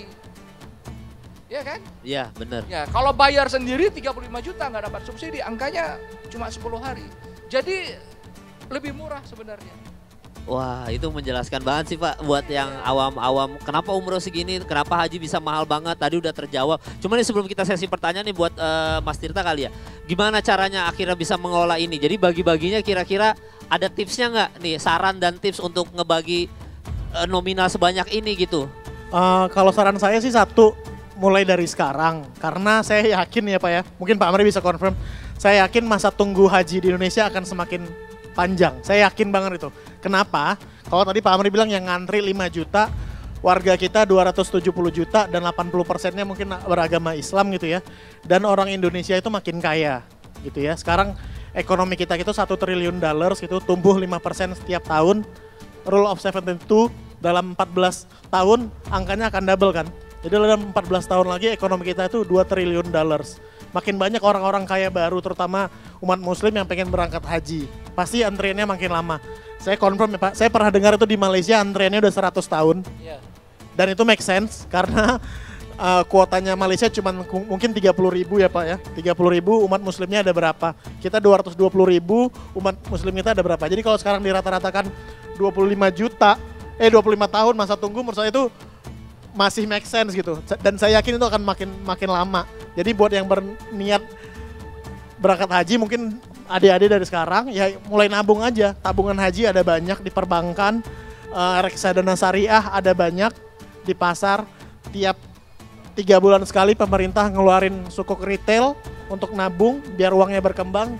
Itu ada banyak. Jadi emang harus diniatin sih. Karena saya yakin banget rata-rata waktu tunggu 25 tahun itu pasti akan makin panjang nanti. Iya, berarti step by stepnya tadi kita mau daftar haji dulu. Ini berarti lewat kalau Kemenak ya? Kalau tabungan haji Mas, misalnya kita tabungan haji ya di perbankan. Ya.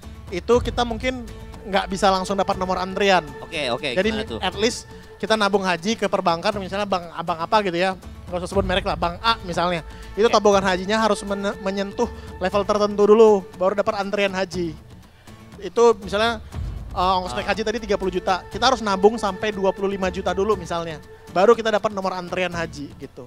Oh. Jadi nggak bisa langsung kita besok buka tabungan haji, nyetor 1 juta udah langsung berarti dapat nomor antrian. Berarti buat anak muda ini nabung aja dulu. Masuk ke bank-bank syariah tadi, buka tabungan dulu. Betul. Udah nyampe ke angka misalkan let's say ternyata dalam 10 tahun atau berapa tahun ternyata udah nyampe 25 juta. Baru dapat nomor antrian. Dan itu bisa langsung kita ke BPKH tadi ya Pak ya berarti ya. Nomor antriannya udah otomatis langsung masuk ke BPPH Mas. Langsung dapat.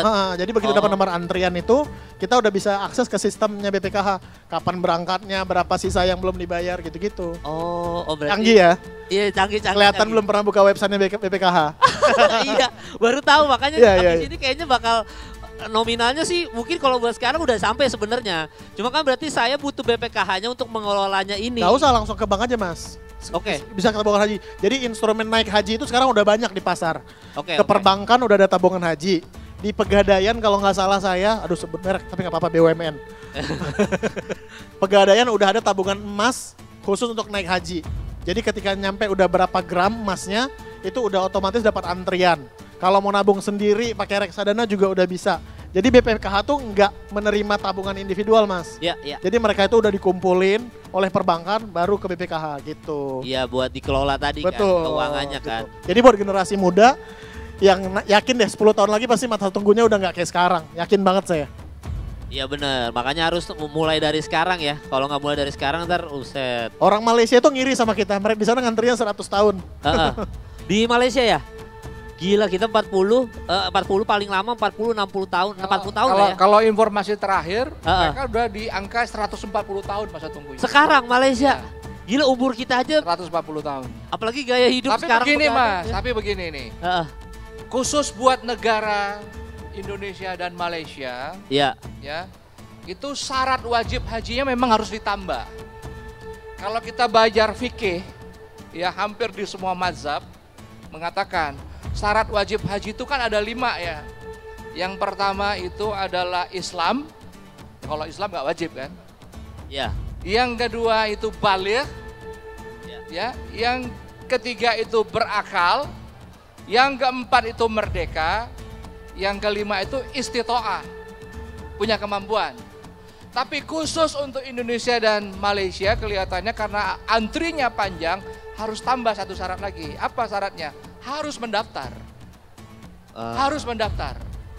Nah, fatwa para ulama ya, khusus untuk kasusnya Indonesia, bahkan untuk kasus-kasus negara lain. Orang yang sudah berniat berhaji ya dengan cara mendaftar, itu artinya dia sudah punya tekad yang kuat. Punya niat dan punya tekad. Orang yang sudah mendaftar kemudian dia berniat untuk berhaji, meskipun dia tidak atau belum berhaji, pahala hajinya sudah dapat. Itu fatwa ulama. Iya benar. Jadi gampang kan dapat pahala haji yang luar biasa itu dengan cara mendaftar, meniatkan diri menabung untuk berangkat haji, meskipun belum berangkat itu pahala hajinya sudah dikasih DP sama Allah. Karena kita sudah masuk dalam antrian panjang jamaah haji yang ingin berangkat ke Tanah Suci. Sudah masuk barisan. Nah, kalau seandainya yang bersangkutan katakanlah wafat, ya, atau meninggal tidak jadi berangkat haji, kewajiban berhajinya sudah gugur. Karena sudah terpenuhi, karena dia sudah berangkat. Jadi nggak dituntut nanti dia di sana. Iya. Itu dia. Jadi murah kan? Bayar 25 juta, dapat garansi mendapatkan pahala haji. Bener banget. Jadi begitu nanti dihisap, timbangan kita ada tambahannya. Oh, dapat pahala haji dia. Dari mana? Karena dia sudah daftar di BPKH, daftar mau naik haji. Iya benar, dan hidup jauh lebih berkah kalau udah niatnya, dedikasinya itu untuk itu. Semua mazhab ya, istimewa ulama mengatakan orang yang sudah mendaftar berniat untuk naik haji itu dianggap dia sudah punya tekad dan dianggap punya ikhtiar yang kuat sehingga dia berhak untuk mendapatkan pahala haji. Dalam Islam kan diajarkan berniat baik saja kita sudah dapat pahala kan? Iya. Nah, untuk berhaji juga begitu. Bener banget. Tapi jangan nanti kalau begitu tabungannya mencapai haji, berubah pikiran. Ya, uang hajinya dipakai untuk beli sepeda motor. Pahala haji langsung gugur itu. jangan begitu ya, udah istiqomah harus istiqomah ya. Ada hadisnya, bagi mereka yang sudah mampu berhaji, tapi kemudian mereka tidak berhaji, itu lebih bagus dan dikategorin matinya lebih bagus dalam keadaan Yahudi atau Nasrani. Iya. Iya juga ya, kalau kita udah misalkan nabung untuk haji dari umur sekarang, misalkan amit-amit ada yang wafat sebelum udah haji, hitungannya udah haji, Pak. Udah haji ya. Haji. Dan udah ya maksudnya udah berjihad di jalan itu gitu hitungannya. Dia sudah berikhtiar, ya, dia sudah berniat sehingga hak dia untuk mendapatkan pahala haji itu diberi oleh Allah. Dikasih persekot biaya haji. Iya. Jadi indahnya itu ajaran Islam itu. Iya, makanya nanti di sesi Q&A pasti ada yang nanya gini, Pak saya mau daftar haji Pak tapi sholat saya bolong-bolong nih bagaimana Pak? Nah, itu pasti pertanyaan gitu tuh. Itu lain lagi diskusinya. Makanya temuan si Fahrizan Harsarbilah tadi itu mengatakan salah satu temuan dia buat anak-anak muda yang ingin berhaji itu dia menyebutkan sebagai kategori orang yang berhijrah juga. Jadi hijrah itu bukan hanya merubah pakaian ya, tapi juga niat untuk berhaji itu juga dia katakan hijrah. Gitu. Oke, tepuk tangan sekali lagi buat Bapak Amri dan juga Mas Tirta ya. Sekarang kita ada di sesi question and answer ya. Siapa aja yang mau bertanya silakan angkat tangan. Nanya apa aja boleh. Oh banyak tuh, ada 2, 3. Oh ini ada. Oke, berarti satu-satu deh dulu dari sini dulu ya. Sunahnya kanan dulu, maaf. Oke, berarti dari yang sebelah sini dulu, maaf ya, nanti di situ kebagian, tenang. Sebutkan nama, langsung bertanya aja ke siapa, silakan. Oke, terima kasih atas kesempatannya. Perkenalkan nama saya David Ubaidillah. David, oke. Ya, dari FEB Universitas Indonesia. Pertanyaannya mungkin simpel ya, sebagai orang yang belum pernah terjun di dalam dunia investasi, khususnya di haji gitu ya.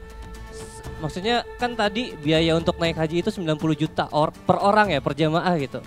Kita belajar lah investasi maksudnya di uang surat utang atau di saham atau di bagian apapun. Agaknya mustahil gitu dari 40 juta yang diinvestasikan itu sampai 90 juta gitu ya, pengelolaannya gitu ya, returnnya gitu ya. Itu saya pengen bertanya, gimana cara BPKH itu ngelola uang yang tadinya 40 juta sehingga returnnya tiap tahun itu sampai dengan 90 juta. Apakah mungkin di surat utang atau di saham atau di bagaimana, mohon dijelaskan Pak. Terima kasih. Cie masuk TV gede David Cie. Rekam buat TikTok tadi rekam. Oke, silakan dijawab Pak Amri dan Mas Tirta mungkin pertanyaan tadi. Oh sekalian aja semua. Oke, berarti siapa lagi next tadi? Oke, belakang dulu satu, silakan. Oh mau dicatat sekalian. Oke. Boleh. Dari sini, tengah semua kebagian. Ya 5 pertanyaan lah, cukup lah. Assalamualaikum warahmatullahi wabarakatuh. Waalaikumsalam warahmatullahi wabarakatuh. Perkenalkan nama saya Fajri Bahari dari FEB Universitas Indonesia. Pertanyaan saya pertama, tema sekarang kan anak muda diajak untuk berhaji kan ya. Bagaimana untuk anak muda yang mereka itu hanya mendapat gaji di wilayah Jawa Tengah yang sekitar 1,9 juta? Iya, apakah itu emang kita dianjurkan untuk segera berhaji? Lalu yang kedua, kita kan tahu ada namanya, saya pernah mendengar ada yang namanya haji furoda, yaitu haji yang bayarnya itu besar dan kita itu bisa berangkat di tahun kita mendaftar. Nah, Sedangkan kuota untuk haji itu kan dibatasin kan ya 220.000. Nah haji tersebut itu dapat kuota dari mana gitu. Terus yang terakhir kepada Pak Kemal Palevi ya, apakah cita-citanya sudah tercapai? Kan cita-citanya jadi haji kan ya. Mungkin bisa di-sharing pengalamannya dan tipsnya buat kita semua. Sekian, terima kasih. Setelah ini mungkin jadi malu. Tadi namanya siapa, maaf? Fajri. Fajri, Pak. Fajri, mantap Fajri. Fajri aja udah 3 pertanyaan, lu maruk juga ya. Oke, yang di tengah sini ada. Oh ini, oh boleh Ibu satu. Boleh silakan Bu. Nanti ini juga tadi udah, silakan. Mau dicatat langsung sama Pak Amri pertanyaannya. Siapa tahu 1 pertanyaan ternyata 5 pertanyaan jawabannya sama ternyata ya. Silakan. Iya, mikrofonnya boleh di sana. Mana dia tadi orangnya? Iya, nah di situ silakan. Boleh deh. Bismillahirrahmanirrahim. Assalamualaikum warahmatullahi wabarakatuh. Waalaikumsalam warahmatullahi Terima kasih atas wabarakatuh. kesempatan yang telah diberikan. Saya ingin menanyakan, Namanya Bu, maaf. nama saya Muriani. Muriani, oke Ya. siap Bu. Yang ini saya tanyakan adalah masa tunggu haji, ya. Di sini kan judulnya semua bisa berhaji. Persiapan hajinya di usia muda. Nah, kalau seperti saya ya udah umur 40-an itu bagaimana, Pak? Terus kalaupun persiapan dananya juga masih ya masih so-so gitu ya. Jadi apa yang harus saya lakukan? Itu saja dari saya. Terima kasih. Wassalamualaikum warahmatullahi wabarakatuh. Waalaikumsalam warahmatullahi. Ibu Muriani tuh kalau ibu-ibu Jakarta tuh ngomongnya udah so-so. Udah beda tuh, udah beda level. Silakan Pak Amri dijawab. Boleh 3 pertanyaan dulu katanya. Mau sekalian aja? Oke, berarti ini dulu 1. Ini perwakilan 1 orang. Ya boleh, boleh. Sama ini berarti tinggal 1 ya. Siap. Baik, Assalamualaikum warahmatullahi wabarakatuh. Waalaikumsalam warahmatullahi wabarakatuh. Saya Nopi Isnaini dari Fakultas Ekonomi dan Manajemen IPB University. Di sini kan tadi ada temuan bahwa jumlah yang ingin berangkat haji itu 92% ya. Ya. Lalu yang ingin saya tanyakan adalah apakah ada program yang sudah disediakan sebagai tempat menabung khusus bagi usia muda, itu bagaimana cara BPKH sendiri membuat sebuah program biar kita tuh kayak nggak bingung lagi gitu, kita tuh mau mulai dari mana sebagai anak muda. Terus kayak mungkin itu saja, dan bagaimana penyelesaian dari BPKH sendiri bahwa masih banyak anak muda di sini yang berpandangan bahwa kita memulai investasi itu ketika kita udah bekerja atau kita udah punya banyak uang. Mungkin itu saja dari saya. Nama Terima kasih. siapa? Nama maaf. Nopi. Novi Pak. Siap, bagus pertanyaan Novi. Silakan ini, ya ini dulu dah. Lu berdua bisik-bisik dah pertanyaan, siapa tahu numpang. Iya. Numpang pertanyaan aja gitu. Silakan. Iya, boleh. Ya ini yang berdiri aja udah. Ada pertanyaan yang pertama tadi kita udah jawab ya step by step ya Pak Novi tadi ya. Oke. Silakan. Assalamualaikum warahmatullahi wabarakatuh. Waalaikumsalam warahmatullahi. Nama.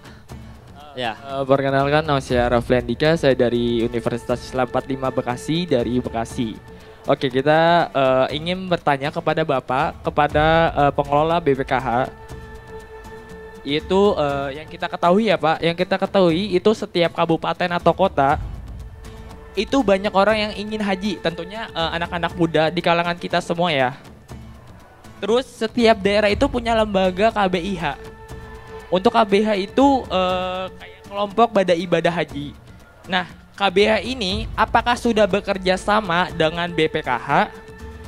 Terus sedangkan beberapa KBIH banyaknya yang manipulatif sehingga terjadinya penipuan atau kasus-kasus penipuan sebelum hamin beberapa bulan yang ingin haji, kayak bulan-bulan haji nih, sebelumnya banyak KBIH yang maksudnya ilegal ya, mohon maaf ya, ilegal gitu. Banyak Pak, soalnya saya juga pernah ditawarin oleh teman saya kan alumni pondok, saya ditawarkan gini, saya dikasih kayak poster gitu, siapa yang mau berangkat haji sekian ratus juta, tapi kita dapat potongan beberapa persennya. Itu saya dikasih tawaran oleh teman saya yang kerja di KBIH. Ya. Nah, terus yang pertanyaan kedua yaitu KBIH mana yang anak muda itu yang harus dipercayai oleh kalangan kita, yaitu di generasi Z. Sekian, terima kasih. Wassalamualaikum warahmatullahi wabarakatuh. Waalaikumsalam warahmatullahi wabarakatuh. Tepuk tangan buat semua penanya tadi, gila keren-keren banget. Silakan Pak, dijawab Pak Amri. Ya, nanti yang keuangan Mas Tirta ya. Boleh Pak, boleh. Nah, yang pertama dari Davi ya. Mungkin bisa dibuka slide-nya ya. Dana haji yang kita kelola saat ini, ya itu jumlahnya mendekati 170 triliun. Itu dana yang kita kumpul dari jamaah yang masa tunggunya 5,3 juta orang. Ya. Nah, dana itu memang berdasarkan undang-undang itu harus diinvestasikan. Ya. Menurut undang-undang, instrumen investasi yang bisa kita pilih ya itu adalah misalnya surat berharga, syariah negara, surat hutang syariah korporasi, saham, properti, reksadana, dan termasuk investasi langsung. Nah, dalam Undang-Undang 34 2014 ada aturan yang menyebutkan karena ini dana milik jamaah, dana publik yang memang diperuntukkan untuk berangkat ke tanah suci, investasinya itu nggak boleh ugal-ugalan. Jadi dia harus hati-hati, rendah resiko, likuiditasnya tinggi. Nggak mudah mencari instrumen itu di market. Ya. Nah, setiap tahun ya dari 165 triliun atau 170 triliun yang kita kelola itu, return investasinya setiap tahun itu rata-rata berkisaran antara 10 sampai dengan 11 triliun. Itu hasil investasinya. Nah, benefit yang dinikmati oleh jamaah berangkat memang itu lebih signifikan dibandingkan dari jamaah tunggu. Karena itu kebijakan politiknya pemerintah. Ya, karena pemerintah memutuskan biaya perjalanan ibadah haji 90 juta, jamaah itu hanya bayar 49 juta. 40 juta lagi itu diambil dari hasil investasi yang dikelola oleh BPKH yang jumlahnya 10 triliun tadi. Jadi kalau 10 triliun Bapak Ibu sekalian dibagi kepada 220 ribu jamaah yang berangkat, itu rata-rata mereka mendapatkan benefit per orang 40 juta. Ya, 40 juta benefitnya. Kalau dibagi dengan seluruh total hasil investasi, itu artinya 80% dari hasil investasi tahunan digunakan untuk mensupport, mensubsidi dalam tanda petik buat jamaah yang berangkat. Nah, inilah yang kita sebut sebenarnya ya dalam jangka panjang ini agak beresiko. Yang kedua, ini menjadi tidak adil buat jamaah tunggu. Nyetornya sama-sama 25 juta, ya jamaah tunggu hanya mendapatkan return rata-rata per orang itu hanya 300 ribu. Sementara jamaah berangkat menikmati return itu 40 juta. Jadi kalau ditanya dari mana hasil investasinya, dari hasil investasi di beberapa instrumen yang saya sebutkan tadi. Ya. Nah, sampai sejauh ini kemampuan keuangan kita cukup solid. Ya, karena memang investasinya bertumbuh secara positif. Tapi dalam jangka panjang kita nggak tahu apakah pertumbuhan investasinya sama seperti sekarang.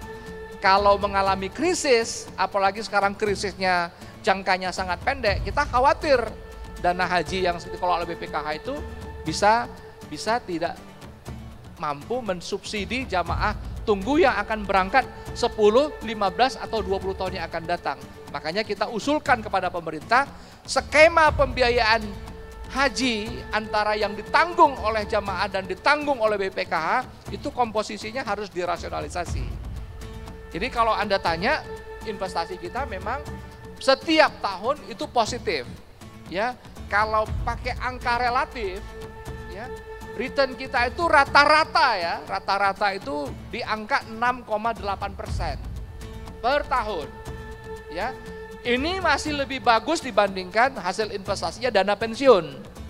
Masih lebih bagus dibandingkan investasi yang dikelola oleh lembaga penjamin simpanan. Bahkan angkanya relatif tidak jauh berbeda dengan hasil investasi yang dikelola oleh Jam Sostek. Jadi hasil investasi kita cukup kompetitif. Ya, itu dia. Yang kedua yang perlu kita ketahui, investasi BPKH itu dibagi dalam 2 skema. Skema yang pertama, dia harus dialokasikan 30% dalam bentuk penempatan deposito. Kenapa ditempatkan di sana? Ini untuk menjaga likuiditas. Karena dalam undang-undang disebutkan BPKH harus menyiapkan likuiditas 2 kali dari pemberangkatan jamaah haji, namanya likuiditas wajib. Yang kita investasikan murni itu hanya 70%-nya. Jadi kalau investasinya, return kita rata-rata itu di angka 8,5 sampai 9%. Tapi karena ada deposito yang returnnya rendah, ketika di blended dia menjadi turun. Itu dia ya. Kemudian yang kedua, untuk daerah atau karyawan yang gajinya rendah. Yang UMR-nya di bawah. Ya, yang UMR ya. Kalau gaji ini kan relatif ya. Ya kenapa Jawa Tengah rendah, memang biaya hidupnya di sana tidak mahal. Ya kan? Iya. Tidak mahal di Iya, sana. di Jogja Ya, murah-murah Pak makanan dengan Pak. 2.000, 3.000 aja sudah bisa makan pakai ayam itu kan? Iya, jadi bisa nabung. Jadi relatif. Nah, apakah kemudian mereka juga harus menabung? Ya menurut saya kalau memang mau berhaji ya menabung. Teman-teman sekalian, gaji itu relatif. Gaji 100 juta kalau Anda tidak bisa manage, itu bisa lebih buruk hasilnya dibandingkan orang yang gajinya cuma UMR. Ya. Ya, karena uang itu, kalau teorinya Irving Fisher itu tentang teori uang, ya dia menyebutkan salah satu fungsi uang itu untuk konsumsi kan. Baru kemudian investasi, kemudian untuk transaksi dan berjaga-jaga. Nah, ketika dia merumuskan teori uang untuk konsumsi, itu artinya memang dia sudah melihat naluri manusia ketika dapat uang itu untuk konsumsi. Jadi seperti kata Mas Tir tadi, kalau kita nggak manage, ya seberapa besar pun uang yang kita miliki, kita bisa tetap miskin. Ya, jadi makanya ada itu teman-teman, meskipun gaji kecil, bukan berarti tidak bisa kaya. Sepanjang kita bisa manage ya pendapatan yang kita terima. Jadi buat teman-teman yang bekerja di Jawa Tengah dengan rate gaji yang lebih rendah dibandingkan Jakarta, saya kira tidak ada alasan juga untuk tidak kemudian merencanakan keuangan untuk naik haji. Kemudian untuk pertanyaan haji furoda ya. Jadi haji itu memang ada haji reguler yang nunggunya sampai 25 sampai 30 tahun. Ada haji khusus tanpa subsidi, bayar penuh, sekarang masa tunggunya hanya 5 tahun. Kemudian ada satu lagi ya, haji mujamalah, ini undangan dari Arab Saudi. Biasanya ya dia memanfaatkan kuota-kuota yang tidak terpakai dari negara lain. Jadi undangan ini. Biayanya mahal. Jadi dia urus sendiri ya, daftar pada saat itu, berangkat saat itu juga. Kalau terakhir itu, kalau nggak salah saya angkanya bisa kisaran antara 400 sampai 500 juta itu. Furoda. Ya, ini orang yang punya kemampuan keuangan cukup prima, tapi kemudian dia nggak mau nunggu, mau berangkat haji seketika gitu. Itu ada difasilitasi oleh pemerintah Arab Saudi yang mengeluarkan mereka. Jumlahnya nggak banyak itu. Ya, hanya 2.000 sampai 3.000-an. Kemudian yang ketiga Bu Muriani ya, yang masa tunggu lama Bu. Ya, kalau niat haji Bu, nggak usah pikirkan masa tunggu Bu. Iya. Pahalanya ya Pak ya. Iya, meskipun Ibu umur 40, 45 tahun, kalau memang mau naik haji, daftar aja sekarang Bu. Nabung aja sekarang. Ya, kita nggak tahu. Saya punya pengalaman orang-orang yang berniat untuk haji, berniat untuk mengabdi kepada ilahi, itu selalu ada rezeki yang datangnya dari pintu-pintu yang tak terduga gitu. Ya, dan kita bisa belajar lah ya. Ini sebenarnya kami menyediakan video nih. Ada orang yang sehari-hari bekerja hanya jadi tukang urut, pendapatannya hanya 200.000 per hari. Setiap hari dia mendedikasikan 50% dari pendapatannya untuk nabung haji. Berangkat haji dia. Ada orang yang bekerjanya hanya jual nasi goreng, pendapatan per hari 300.000, ya, mendedikasikan dirinya menabung 50.000 per hari, naik haji dia. Ya, dulu ya di masa sahabat dulu ada kisah kan tentang Ali Muwafaq itu, tukang sol naik haji. Ya. Dia nggak naik haji, tapi kemudian dia mendapatkan haji mabrur. Kenapa? Ya, karena uang haji yang dia kumpulin ketika dia ingin berangkat haji bersama istrinya, tiba-tiba dia gunakan untuk membantu tetangganya yang kesusahan karena nggak bisa makan. Bahkan orang yang naik haji pada masa itu diterima hajinya oleh Allah karena yang bersangkutan. Jadi ada kisah kan Abdullah bin Abdul Mubarak itu, seorang sufi besar yang mengatakan orang yang naik haji tahun ini tidak ada yang diterima hajinya satupun. Meskipun jumlahnya 600.000 orang. Tapi mereka ini semua diselamatkan oleh satu orang yang tidak berhaji. Kenapa? Karena dia mau naik haji, tapi kemudian uang hajinya, tabungan hajinya, dia gunakan untuk membantu tetangganya yang kesusahan. Tidak naik haji, tapi dapat pahala haji mabrur. Bahkan, ya, keputusan dia untuk membantu orang itu menyelamatkan seluruh jamaah haji pada saat itu.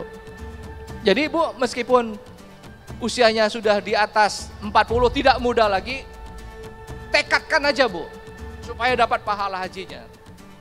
Kemudian untuk yang nabung di usia muda, saya kira nanti beliau yang akan jawab ya, termasuk investasi pada usia muda. Mungkin begini, saya ingin sampaikan, kita ini semua punya cita-cita kan, anak muda ini kan, ingin bekerja di perusahaan multinasional, ya satu ketika ingin jadi direktur, ingin jadi anggota parlemen, bahkan mungkin ada yang punya cita-cita ingin jadi presiden kan, ya Gibran aja bisa jadi presiden kan. Nah, jadi saya ingin mengajak kita semua, ya, mulai sekarang masukkan dalam rencana kehidupan kita, ya, komitmen, ya, kita untuk jangka panjang. Berhaji itu bagian daripada rencana masa depan kita. Insya Allah kalau kita masukkan itu sebagai bagian daripada komitmen deklarasi kita setiap tahunan, ya, vision kita nggak tahu ya, semesta pasti mendukung itu. Ya, yang paling bagus lagi kalau Anda punya pasangan, punya pacar, kemudian Anda sama-sama merencanakan. Ya, nanti kalau kita berumah tangga kita naik haji ya. Iya, walaupun ditipu KBHI tadi. Nah, kalau yang KBHU itu, yang KBHU, tapi udah investasi itu nanti Pak, ngeceknya apakah dia legal atau tidak, Anda bisa cek kepada Kementerian Agama, ada listingnya itu. Ya, dia tidak bekerja sama dengan kita secara langsung, bekerja sama dalam operasional, tapi tidak bekerja sama secara formal. Jadi mereka ini memang lembaga yang diperdayakan oleh pemerintah ya untuk membantu agar jamaah haji kita itu bisa melaksanakan haji secara sempurna. Mereka melakukan bimbingan dan biasanya orang-orang KBHU itu dikasih sertifikatnya. Jadi kalau misalnya ada 1-2 yang melakukan kegiatan-kegiatan yang ilegal, ya saya sarankan Anda kalau mau melihat mana KBHU yang benar, yang legal, yang tersertifikasi dengan baik, itu dicek aja di Kementerian Agama di websitenya. Itu akan kelihatan. Ya? Ada tuh ya Pak ya? Ada. Ya kalaupun misalkan amit-amit ketipu gitu kan, tapi pahala kita tetap dapat tadi Pak ya. Iya. Yang penting niat aja dulu gitu uang. Nah kalau Mas Tirta terakhir jawab pertanyaannya cepat aja. Iya, ini mungkin bisa buat Masnya yang di sana sama Mbaknya yang pengen nabung haji di usia muda. Pertanyaan pertama tadi, kalau gajinya UMR Jateng gimana gitu kan? Pertanyaan saya satu, selalu apakah gajinya akan selamanya seperti itu? Biasanya kan enggak, ya kan? Orang pasti akan mengalami incremental salary kan? Misalnya buat masnya mungkin nanti fresh grad dapat penempatan di Jateng. Mungkin menurut saya kalau ditanya apakah haji langsung nabung haji ketika itu juga, menurut saya jawaban pribadi saya mungkin enggak. Utamakan aja dulu bayar ke orang tua, bertahan hidup. Tapi ketika udah ada spare dananya, lakukan aja. Mulai aja untuk nabung haji. Kepada mbaknya juga, mulainya dari mana? Zaman sekarang udah sangat banyak sekali instrumen untuk itu. Jauh jika dibandingkan sama waktu saya sama Kemal kuliah gitu ya. Mau nyebutnya apa? Tabungan haji di bank ada. Reksadana ada aplikasinya. Tabungan emas di Pegadaian udah ada. Reksadana syariah udah banyak. Beli SBN retail udah banyak. Mulai aja dulu, download aplikasinya, bikin akunnya, beli, cicil mulai 100.000. Karena satu kuncinya buat Mas dan Mbaknya, apa yang lebih penting daripada itu semua, menurut saya adalah satu, membangun habitnya. Membangun kebiasaannya. Percaya deh, kayak saya bilang tadi, 80-90% kunci dari pengelolaan keuangan itu adalah main games, kebiasaan kita. Dan bagi orang yang nggak pernah nabung, mulai nabung itu susah banget, apalagi mulai investasi. Di hidup di dunia yang godaannya banyak banget kayak tadi kan. Mau beli handphone harus Apple, harus ada bobanya, nonton konser, traveling ke Jepang segala macam. Jadi mulai dari sekarang, kayak saya cerita tadi di awal, teman-teman masih muda banget, runway-nya masih panjang. Nggak penting uangnya mulai dari berapa, tapi gimana berapa kali double, dan kalau usianya masih panjang, itu double-nya bisa berkali-kali, terlepas dari capitalnya berapa. Dan yang paling penting adalah membangun habitnya. Makanya ketika orang nanya ke saya, jawaban saya selalu mulai dari jumlah yang kecil, tapi mulainya sekarang. Itu sih. Dan termasuk berlaku juga untuk dana haji. Gitu Mas. Ya nggak usah banyak-banyak dulu ya, 100.000, 50.000, seikhlasnya, semampunya, yang penting niatnya udah ada. Nanti bikin habitnya tiba-tiba berapa tahun ke depan udah bisa 1 juta, 2 juta. Yang penting habitnya udah kebentuk ya. Jadi gitu ya, terjawab pertanyaan. Tepuk tangan buat kalian semua teman-teman, thank you. Dengan jawaban dari Mas Tirta tadi menutup sesi ini. Semoga kalian semua bisa dapat ilmu dari sini ya.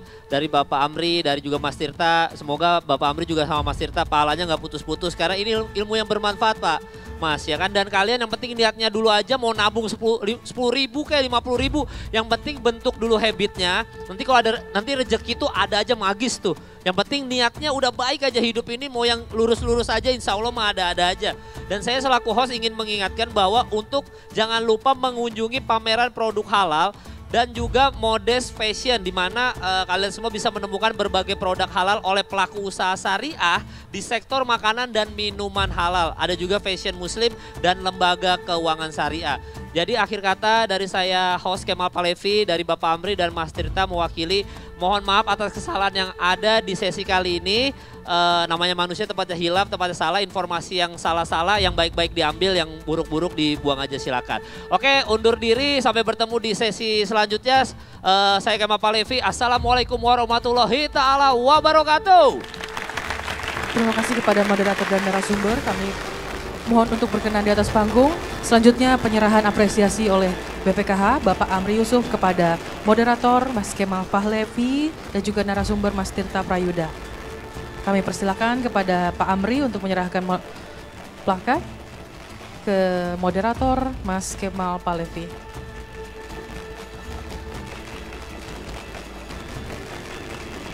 Baik, selanjutnya kami persilakan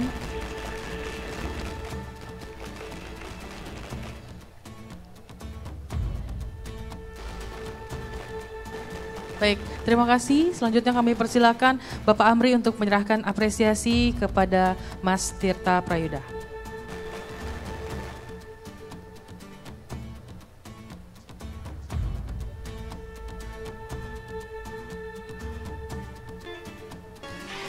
Baik, terima kasih Bapak Amri. Selanjutnya kami persilakan untuk sesi foto bersama pada moderator dan kedua narasumber.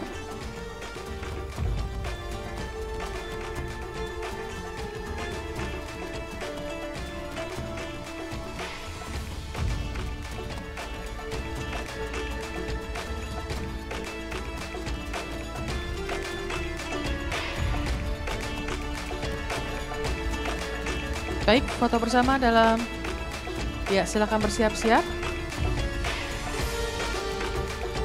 Baik, Silakan berfoto bersama 3, 2, 1. Sekali lagi 3, 2, 1.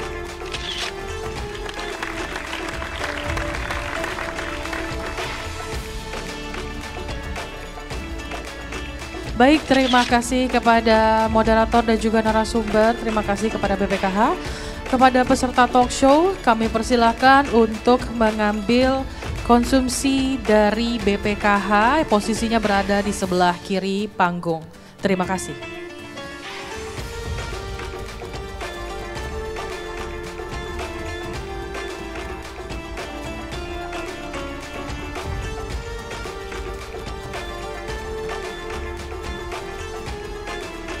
Kepada peserta talk show, sekali lagi kami persilakan untuk mengambil konsumsi dari BPKH yang posisinya ada di sebelah kiri panggung. Terima kasih.